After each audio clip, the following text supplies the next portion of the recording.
Hello viewers, 4DIYers here with another video for everyone. In this video here I'll be showing you how to replace the windshield wipers on a BMW E90.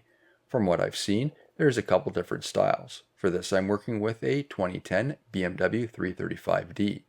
If you have rain sensing wipers, and if your wipers are doing an extra swipe, this could mean your wipers will need to be replaced. Start by lifting up the wiper arm. Push the tab out on the clip using your thumb.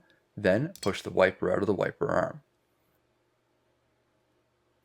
Here's an example in slow motion if that went a little too quick to see. Make sure you put the wiper arm back down so it doesn't accidentally fall down and damage the windshield. Now for a close-up of that clip to see how it works. The tab on the left is where I put my thumb on. Then on the far right it clips into the steel bracket. Now for the new replacements. These will come with clips pre-installed. Make sure it's similar to what has been removed. Just check the clip mounting points. The plastic cap will need to be removed. Push the tang down and slide the cap off.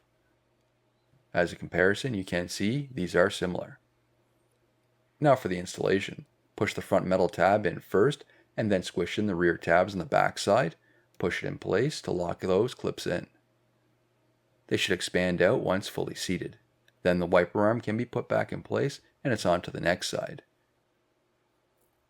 For another view, again is pulling the tang back to disconnect the tab. Tilt the wiper out of the arm and disconnect the rear clips. Again is removing that outer cap. Push the tang down and then slide the cap off. Insert the wiper into the wiper arm clip.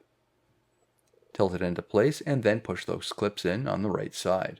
When done, give it a pull test to ensure it is fully locked into place. And then you're officially done. New videos released every week on my channel. Be sure to hit that thumbs up button. It's a huge help to me, and leave a comment below if you found this tutorial helpful. If you're not a subscriber, be sure to also hit that subscribe button. Thank you for watching.